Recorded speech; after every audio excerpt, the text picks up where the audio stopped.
So welcome back to The Breakdown. So gaya ng sabi ko kanina guys, meron tayong special guest. Isang former professional basketball player sa Pilipinas. Naglaro sa MPBL, PBA D-League at saka NCAA. Ngayon nandito siya sa Toronto. Isa sa mga premier point guards natin dito, si Kurt Sunga. Bro, kamusta bro? Islam bro. Yun, so to start things off, yung basketball bro, like paano ka nagsimula? Kasi dati like nung high school dun sa lugar namin, like sa subdivision namin, nagkaroon dun ng parang varsity. Like maliit lang siya na school pero nagpa-practice kami ganun. Lumalaban din kami sa mga school na nasa subdivision lang din. So yun, dun ako parang nag-start. And syempre yung mga ligang barangay, dun na-experience ko lahat. Like bago ako mag-varsity dun sa maliit na school na yun is like naglaro ako ng barangay na liga. Yung first time kong parang nabangko. So yun, dun ako na-push na sabi ko hindi pwedeng mabangko lang ako. Like sabi ko ipupush ko pa rin yung sarili ko na dapat next barangay league is okay ako. Like ako yung magamit. Then yun, dun nagtuloy. Nakakuha ko ng momentum doon. Then nag-varsity nga ako dun sa subdivision namin. Tapos yun, nagtuloy-tuloy na. After ko, hindi ako natapos pala doon. Like, lumipat ako ng Perpetual Binyan. Shoutout doon nga pala sa coach ko. Tapos, doon ako nagtuloy ng high school. Tinapos ko yung high school doon. Tapos, nag-college din ako doon like 1 year. Teka bro, pero sabi mo, high school? So, Yeah. high school ka nagsimula mag-basketball or Yeah. earlier? Yeah. Ay, hindi ka elementary nagsimula? Hindi masyado. Natuto ka, naglalaro-laro, kailan pero ka natuto talagang nag-start? like mga, nung elementary, like tamang shoot lang eh. Yun Mhm. talaga eh. Pero yung kumbaga, masasabi kong nag-basketball ako, high school. Like doon ako nag-start na sabi ko, yung kumbaga high school ka pa lang, yung nagtitrain ka na ng sarili mo, like pinapalakas mo na, yun, ganun. So, hindi ka naging varsity ng elementary. Hindi. Pero paano ka naging ganong kagaling kagad sa high school? Actually, hindi rin eh. Like, nag-ano pa ako eh. Dami ko rin like kapastuhan eh. Like, syempre, elite ko nun. Unang-una. Tapos, ang nilalaro ko nun parang shooting guard. So, ang layo sa height ko. So, parang stringer lang ako na ganyan. Sa talagang, lagi ko lang mindset is yung kailangan ako naman yun nandun sa pwesto na yun. Di ako, parang ayun yung lagi motivation ko sa sarili ko na every time na may mas magaling sa akin, kailangan ako rin, kaya ko rin, ganun. Pero, nung sabi mo lumipat ka ng Perpetual, anong year to ng... Siguro mga, anong pang year? 20... Ay wait, high school ka nito? Perpetual. High school. Di ko na yung tanda yung year. Basta third year na ako nun eh, paglipat ko. Tapos yun na, may liga sila doon na NCAA South. Kumbaga sa South, puro South lang kami. Ganun. So doon nag-start din. Nakakita ko ng mga player na nakikita ko lang din sa like yung sikat na liga sa amin. Ganun. So doon una parang na-starstruck din ako. Syempre, kumbaga nandito na ako sa liga na to. Kumbaga yan. Nagkaroon pa ako ng struggle nun kasi ano yun eh, like di ko alam kung saan ako gagawin, point guard ba ako or shooting guard. Ganun. So, yun. Pero ano yun bro? Like walk-in or na-recruit ka? Like nag-walk-in din ako ng sa Tryouts? Perps, yeah. Tapos nakuha ka lang talaga? Pero yung skills mo nun, nung dinedevelop mo brother, like nag-enroll ka ba sa mga training camp or talagang laro ka lang na laro? Yun lang ako, laro lang ako ng laro. Pero kami nung airpods ko, shoutout sa papa ko, like lagi niya ako sinasamahan sa mga clinic. Like barangay, di ba? May ganun lagi. May pa-clinic sila, may pupuntang PBA player, ganun. Yun, ganun. Nag-junior NBA din ako, pupunta ako sa mga ganun. Pero yung like individual, like may one-on-one training, wala akong ganun. Kasi di rin ako nagka-chance na magkaroon ng ganun kasi ano kami, like parang kapos ba. Pero sa Perps bro, okay naman nilaro mo? Kamusta nilaro mo? Okay lang, like parang di pa ako yung Kurt doon, like parang alam ko lang nag-enjoy ako sa basketball, parang ganun lang yung ginagawa ko. Pero di ba para maging good enough ka makapaglaro ng college, so meron kang some sort of skill siguro na ipakita? Siguro yung ano lang, yung sipag sa ensayo, like yung practice ko kasi magpa-practice kami 3 beses sa isang araw eh. May umaga, tanghali, at gabi. Like yung umaga, like ayun na yung may extra ka muna ng morning ng buhat, then sasabay na yung practice ng ball. Tapos sa gabi, mag-extra ka ulit ng weights, tapos mag-shooting ka naman. Laging ganun yung routine namin eh. So mahilig ka lang talaga mag-extra. Yan, ganun lang. So ano 2 years ka sa perps? Tama? 3rd year, 4th year? Yung high school ako. Like babad or hindi naman starter? Hindi rin. Pero after ng high school mo, hindi ka muna nag-NC, di ba? May isa ka pang pinuntahang college. Kwento mo naman yun, bro. Yun sa PMMS. Shoutout din sa mga coach and teammates ko doon. Siyempre. So yun, doon ako parang nasabi ko na yung kinonvert ako as point guard. Doon ko nasabi na parang sa sarili ko ang taas ng kumpiyansa ko kasi sila nagbigay din ng boost sa akin na kaya ko eh. Pero bago rin ako ma-boost nun na mag-point guard, yung struggle sa akin lahat, umiiyak na ako sa amin. Uwi ako parang gusto ko sumuko, di ako sanay sa ensayo nila, sobrang hirap. Lahat parang sabi ko, gusto ko na mag-give up kaso yung airpot ko magagalit sa akin. So papagalitan niya ako. So, babalik ako ulit dun sa practice. Tapos laging gano'n, parang lagi akong pinapagalitan kasi di ko bro, like magbababa lang ako ng bola, di ko matawid half court. Ganun ako paano nag-adjust sa point guard nun dati. Hindi mo matawid dahil wala ka pang point guard skills or nape-pressure ka or ibang level lang talaga yung kalaro mo? Siguro yung wala akong point guard na alam mo yun, na alam ko yung gagawin ko, like isang pitik lang tas tsaka katawag ng play, mga ganun. Wala pa kasi ako dati. Like yung yung laro ko, like yung shooting guard, talagang ang alam ko papasahan lang ako, tira, ganun, or layup, mga ganun. Yung gusto ko tanong sa'yo sabi mo galing ka ng DOS. Tapos yung profile mo ngayon as a player, ano ka eh? Point guard na pass first? Paano mo na-develop yung ganon, nung transition na yun? Paano ka naging ganon? Yung time na yun, yung nagpa-practice na ako mag-point guard, sabi ko lang sa sarili ko is, yung naintindihan ko na, in-explain na sa akin yung point guard, ganyan. Sabi ko lang, pag na-feed ko sila, ayun na yung puntos ko. So, yun yung lang lagi yung mindset ko hanggang sa nakuha ko yung parang sabihin natin formula ng point guard na kailangan ma-feed mo, kailangan ma-set up mo yung shooter, yung teammates mo, bago kaming point guard. Ganun lang yung mindset ko sa sarili ko hanggang sa, ayun na, talagang tuloy-tuloy na. Natural instincts. Feeling ko natural yun sa mga, kasi bro, trainer ako eh. So, ang isa sa mga training namin sa mga point guard is, first of all, pag ang isang player, ang basketball IQ ng isang player, it's either you have it or you don't. So merong mga taong inborn na may ganun talaga, na ang ganda ng court awareness, ang galing ng reads. Kung wala naman silang ganun, tapos gusto nila maging point guard, usually tinuturo namin, hindi dribbling skills, hindi, talagang reads eh. Yung mga basa. Kunyari, hard screen sa left, ano yung gagawin mong basa, mga ganun. Na pinagdaanan mo ba yung ganun? Or talagang natural lang sa'yo na yung ganong reads mo sa floor? Kahit nung bata kasi ako, yung pasa ko lagi, parang ayun yung ko lagi eh. Goal ko kahit shooting guard pa yung nilalaro ko. Like, pag umatake ako, pag kahit may mas open na ako, may mas open pa, dinadrop pass ko pa din talaga. Pero pag like binabasa ko, pag alam kong babasahin niya na yung pasa ko, ilalayap ko na sa akin. Kumbaga, kukuha rin muna ako ng open ko. Like, pag finid ko kasi, mag-open naman ako pag sa second attempt ko na, malalayap ko naman. Parang ganun. So, siguro yung practice, siguro yun? Like, instinct na lang din na marunong tayo pumasa, marunong tayong pumuntos, ganun. Natural instinct siguro yun sa'yo, bro eh. Kasi dos ka na may ganun. Pero mapunta naman tayo sa after mo dun sa college mo, napunta ka ng CEU, tama yun yung after? Yeah. Like, paano yung proseso nun? Na-recruit ka ba dun? Or yun yung time na nakalaban namin sila sa NCRA.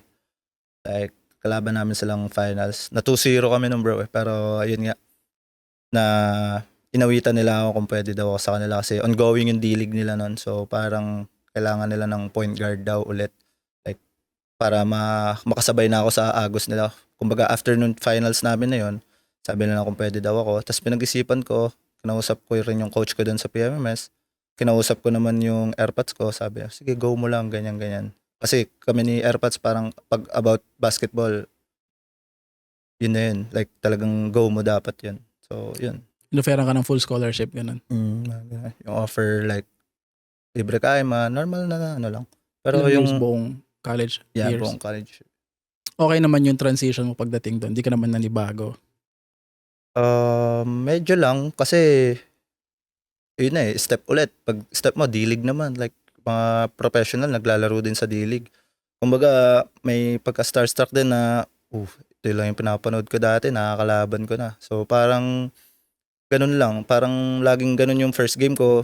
Pero pag nakakapa ako na like yun, tuloy-tuloy ulit. Yung ensayo ba doon bro, like ibang level or parang same?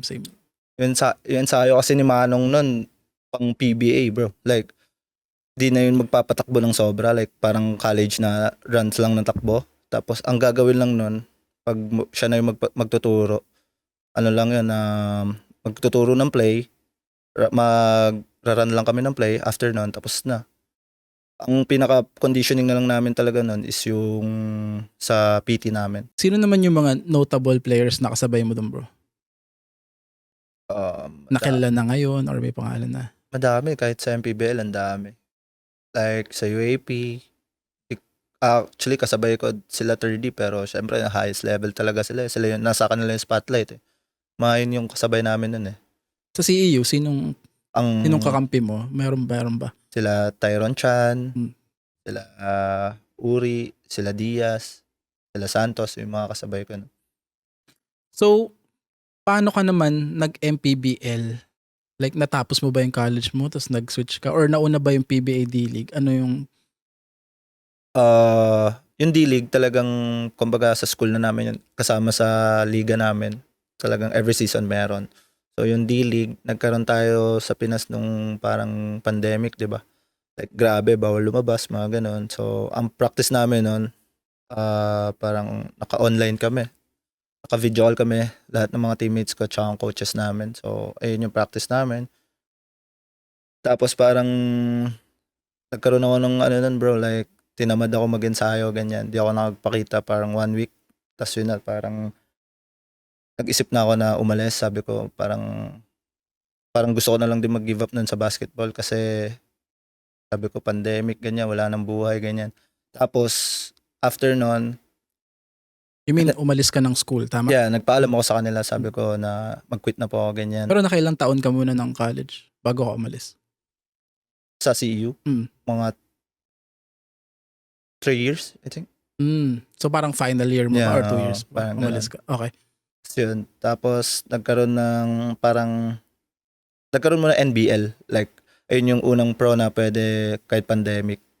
Tapos parang sinama ako ng tropa ko doon. Sabi ko, try ko dyan.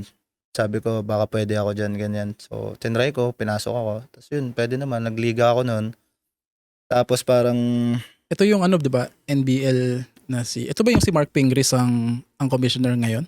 Tama ba? hindi yata bro, like, iba yung kay Mark NBL. Pingris? Anyways, bago natin ituloy yung usapan sa professional basketball career mo, magbe-break muna tayo, guys. Magbabalik ang The Breakdown.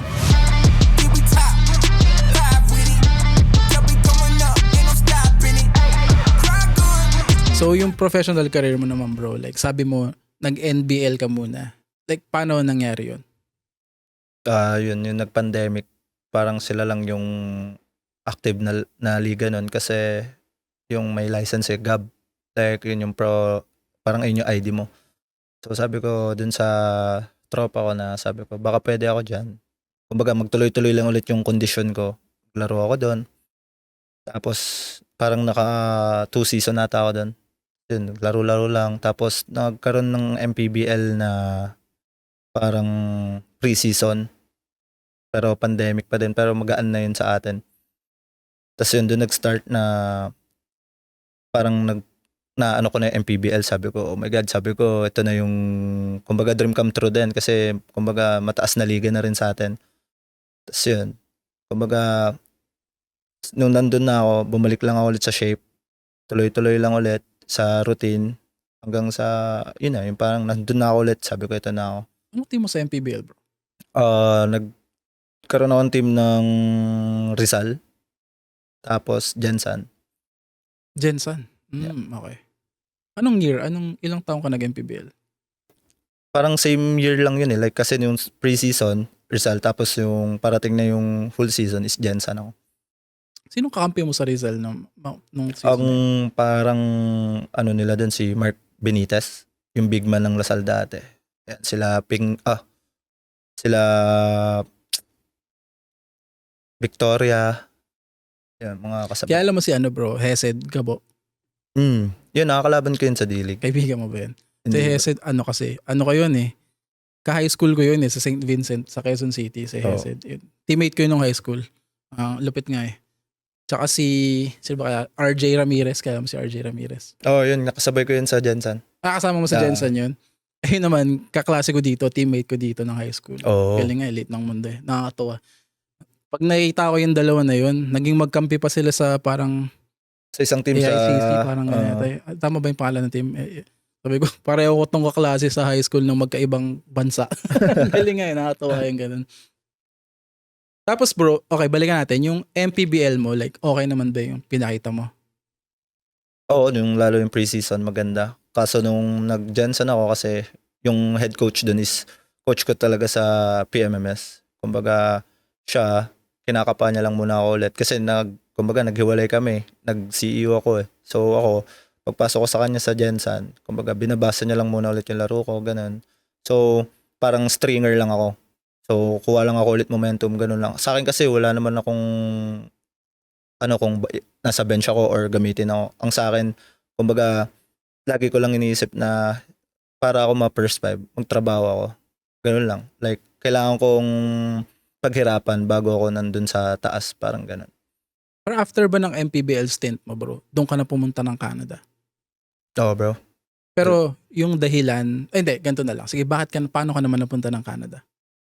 Kasi yung story talaga, bro, like, kinasal kami yung wife ko. Yung offer sa akin ng MPBL nung preseason, blessing yun after nung, like, kasal namin that day. So, gabi nag-PM sa akin. Sabi kung pwede daw ba ako. So, kung pwede daw akong pumunta sa practice ng Rizal, ganyan. Kasi gusto ko makita ng coach. Tapos sinabi ko agad sa asawa ko na, sabi ko, pupuntahan ko to, gusto ko to. Tapos ganun. Kasi, sabi ko sa kanya, hindi ako pupunta ng Canada hanggat yung MPBL okay sa akin. Like, kumbaga, smooth naman siya. Tapos yun, dumating lang ako sa point na parang nagkaroon ako ng, kumbaga sa sarili ko na lang, na nag-stop ako ng MPBL din. Like parang sabi ko gusto ko na lang mag-Canada. Tapos yun, sabi ko na lang sa asawa ko, okay, punta na ako dyan, ganun. Doon ako Pero nakarating. dahil, anong dahilan? Yung dahilan, siguro yung ano na lang, like, na ano ko na yung buhay na tumatanda na ako, bro. Like, sabi ko, eto pa rin ba ako after 10 years, like that? Parang iniisip mo na yung future mo. So inisip ko na may family na akong bubuuin eh. Pero ito pa rin ako nakikipagsugal sa hindi ko naman alam kung hanggang saan. So, Kumbaga passion. kasi lagi ko na lang iniisip na ito yung gusto ko, pero paano naman yung bubuuin kong pamilya kung ganun pa rin, di ba? Kasi nakikita ko parang ang tagal ko na naglalaro. Tapos parang sabi ko, ang tagal pa rin sa akin ng chance. So, ibahin ko lang siguro yung ruta ko pero yung goal andun pa rin, maging successful sa buhay. Ano yun bro, parang dinecide mo sa sarili mo na iiwanan mo na yung basketball. Bro. Kahit masakit, actually iniyakan ko pa yun bago ako umalis. Sabi ko, ito na talaga. So, yun. Pero tanong ko lang bro, sa tingin mo, yung kasi si Cedric, kilala mo si Cedric, yeah. di ba? Parang siya, sabi niya, parang pwede pa siyang maglaro as a professional, pero parang yung sweldo sa MPBL is parang hindi na talaga enough para makapagpamilya ka. Ikaw, sa tingin mo, yung sa experience mo doon, sa tingin mo, kaya ba talaga or talagang mahirap talaga eh? Sa experience ko, hindi siguro bro. Kasi naiintindihan ko rin ibang player doon eh. Actually, mga sikat na nga sila, di ba? Nagpapanalay pa rin sila. So, kumbaga, doon lang din maisip mo na ba't sila kailangan pa mag-ganon kung enough naman yung binibigay, di ba? So, sa akin, yung, syempre, hindi naman ako highest paid, mga ganun. Nasa mababa lang ako. So, hindi bro. Kaya sabi ko, So pagdating mo naman dito bro ng Canada, so sabi mo kanina, parang iiwanan mo na yung basketball. Paano ka naman na-introduce ulit sa basketball dito? yan, dahil sa mga, yan, kila Gerald, kay SG, sila yung parang nagbalik sa akin ng laro. Tsaka yung mga teammates ko yung sa SNK, shoutout. Doon Anong ako, year ka ba dumating dito? year? Mm. Kaka 1 year ko lang itong June. Talaga? 15 niya. Paano mo naman nakilala yun sila SG, sila Gerald? Yung sa liga, yung tropa ko kasi sa SNK, pinasok niya ako sa team niya nga, yung SNK.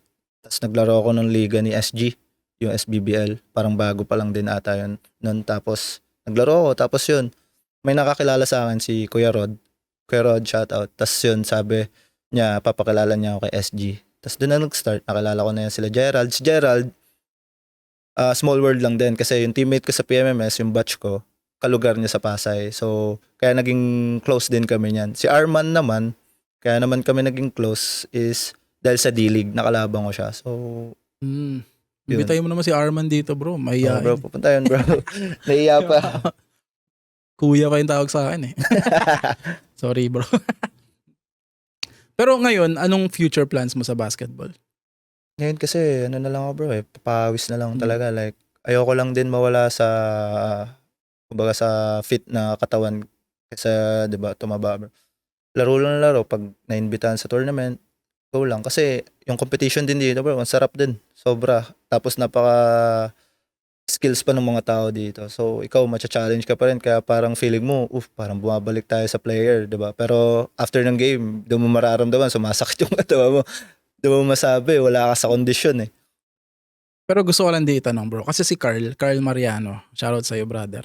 Sabi niya sa akin, minsan daw, ang dami na kasing liga ngayon sa Pilipinas di ba? Na pwedeng laruan. May naiisip niya pa rin daw na parang bumalik, baka pwede pa siya maglaro. Ganon. Kasi yung buhay niya as a professional athlete, parang pwede pa. Ikaw bro, naiisip mo ba yung mga ganong bagay na nandito ka na? Naisip ko kasi yung mga teammates ko din doon sa Pinas, pinupush ako. Sabi, pag uwi, pwede pa naman daw ako. Kasi kaya pa naman. Naisip ko din, nga, pwede pa. Kaso yung parang pag iniisip ko ulit na kailangan ko na naman tiyagain pababa hanggang pataas, parang sabi ko, hindi na rin siguro bro. Parang okay na ako na pinapanood ko na lang din yung mga batch ko doon. Masaya na rin ako para sa kanila. De, kwento na lang natin bro. Alam ko kasi to eh. Di ko sinasabi alam ko to dahil dati akong player no. Banu ako maglaro. Pero gaano kahirap like iwanan yung ganun na ito yung pangarap ng lahat ng tao eh, maging professional. Hindi naman lahat ng tao, lahat ng basketball player, di ba? Pangarap ito makapag-PBA or maging professional. Pero para iwanan mo yun, para pumunta ka sa isang country na hindi ka naman, alam mo may future ka pero hindi ka certain na ito yung gusto mo talagang gawin. Kwento natin bro, gaano kahirap yung ganun. Sobrang hirap. Kahit yung pagpunta ko dito, mahirap. Actually, pag magtatrabaho ka nga, parang iba yung pagod nung nagpa-practice ka sa nagtatrabaho ka dito ngayon. Kahit yung 12 hours na trabaho mo dito, yung trabaho ko doon na mag-ensayo lang ako ng 2 hours, 3 hours. Diba? Sobrang iba. So, yung hindi na ako nagpa-practice noon bro. Andun pa ako sa Pinas. Sobrang hirap. Parang ano pa nga ako noon eh. Ayoko humawak ng bola. Sabi ko, sobrang ano na ito. Naglaro naman ako ng volleyball, bro. Maiba lang, ayoko humawak ng bola kahit yung sa lugar kasi namin, mahilig may dayo, ganyan. May dadayo, hindi ako naglalaro. Sabi ko, magba-volleyball ako. Mas inuuna ko na yung volleyball. Kumbaga, mawala lang sa isip ko kasi pag naisip ko talagang masakit, bro. Ganun kahirap eh. Pero ngayon bro, nandito ka. Kumbaga wala ka na dun sa environment ng professional career mo to. Paano ka nagpapakondisyon? Ano yung mga routine mo ngayon? Kasi ngayon bro, top point guard ka pa rin. Kumbaga, nasa premier guards ka pa rin dito ng Toronto. Tiyatawanan ka ni idol.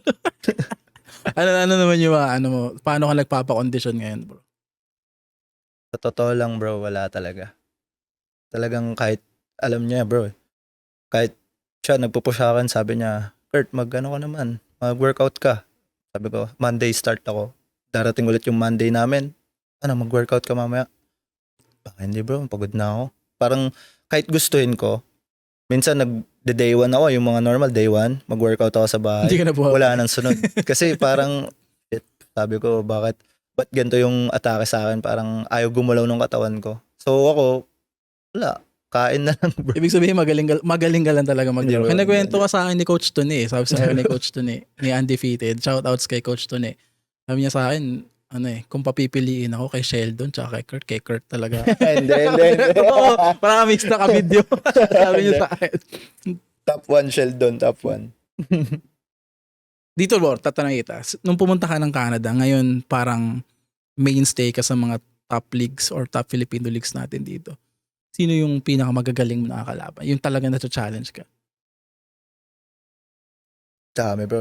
Lalo pag alam kong kilala dito sa Canada, tulad nila Kuya Norman, Kuya Sheldon, pag sila yung kalaban ko, kailangan suklian ko sila na parang ganahan din sila sa akin na kalaban ako, na kailangan quality game lagi. Parang kahit, alam mo yun, yung minsan magsawa ka, sila ulit katapat mo, pero kailangan kasi ganun mo sila nire-respeto, diba? So, dami, lalo pag mga bacon. Solid. Oh, so yun guys, medyo nauubusan na lang tayo ng oras. Marami pa sana ako gusto itanong kay Idol pero unfortunately limited yung time natin. Pero yeah bro, any shoutouts? Kung gusto mo may gusto kayo promote? Shoutout lang sa mga SNK, sa family ko, syempre, sa wife ko, and yung sa ng tropa ko, yung South Scene, syempre. Shoutout din kay Boss Sanpi, Fambuilt, SBBL, FNBL, ano pa, PHBL, syempre. Yun, sige brother, maraming salamat sa Thank you, oras mo. Sana makabalik ka dito one day. And yun guys, nakatapos na naman tayo ng isang episode. Kita-kita tayo next week dito sa The Breakdown.